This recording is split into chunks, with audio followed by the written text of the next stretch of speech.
fandom, how's it going?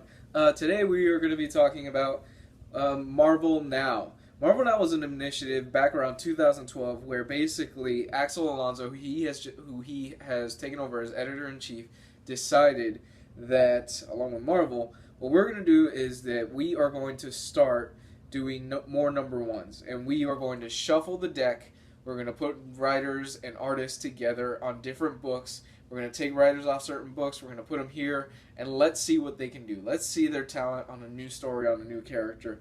And we have gotten some awesome stuff since then. So I'm going to cover basically my top 3 choices for Marvel Now. This is a response video to somebody who left something in the comments. So hope you enjoy it, man. First one, Thor God of Thunder. If you are not reading Thor God of Thunder, you are probably missing out on one of the best Thor runs that I have ever read. I think it is fantastic stuff.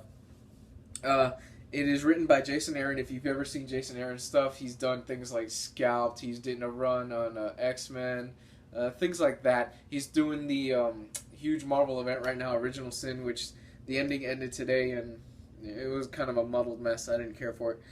But Thor God of Thunder basically tells the story of Thor, as you would guess, and his fighting, at least for the first 10 issues, which has been fantastic. The first 10 issues were great. The series starts out with basically Thor. He's dealing with a God Butcher, and the God Butcher essentially is this being who he's going around the universe and he's killing these different gods.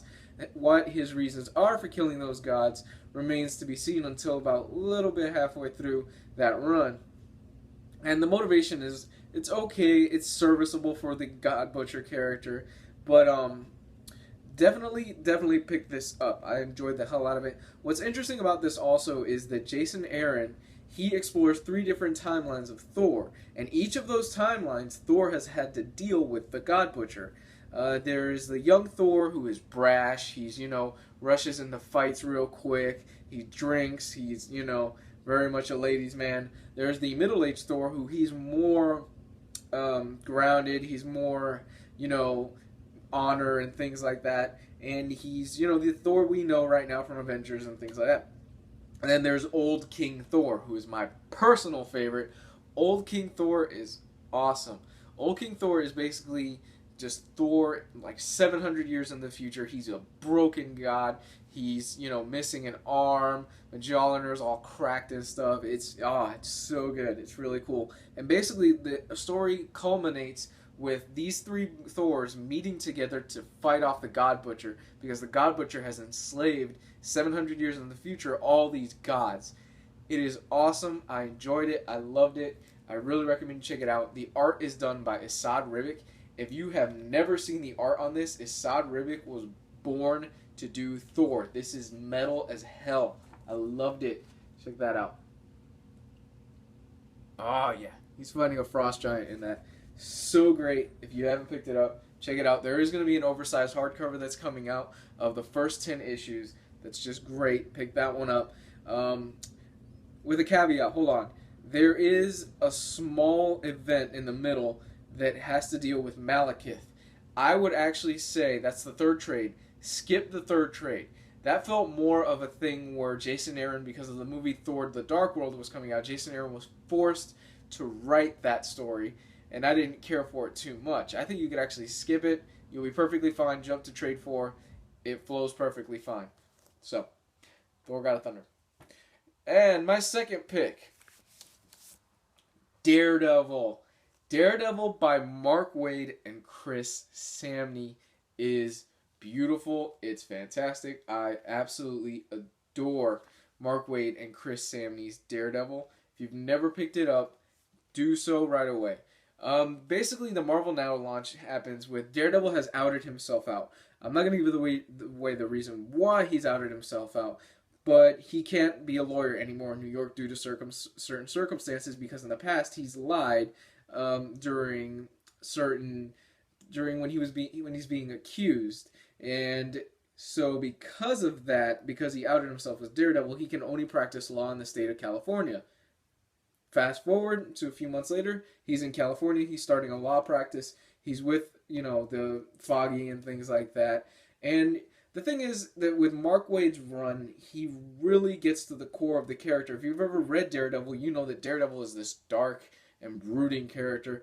Mark Waid doesn't do that. He does it a fun, adventurous action story, and it's great stuff. It is hilarious at times. It is heartfelt. If you've never read Mark Waid's Daredevil run, I recommend you pick this up. Definitely check this out. So art. Mostly the run is the art by Chris Samney. This was kind of a fill-in issue by somebody else. So check that out. Definitely recommend Daredevil. I think Mark Waid does a great job on that. He's also one of my favorite characters. Love Daredevil. And my third and final choice. This one's going to be a bit of a mixed bag with some people because I know some people don't really care for this story.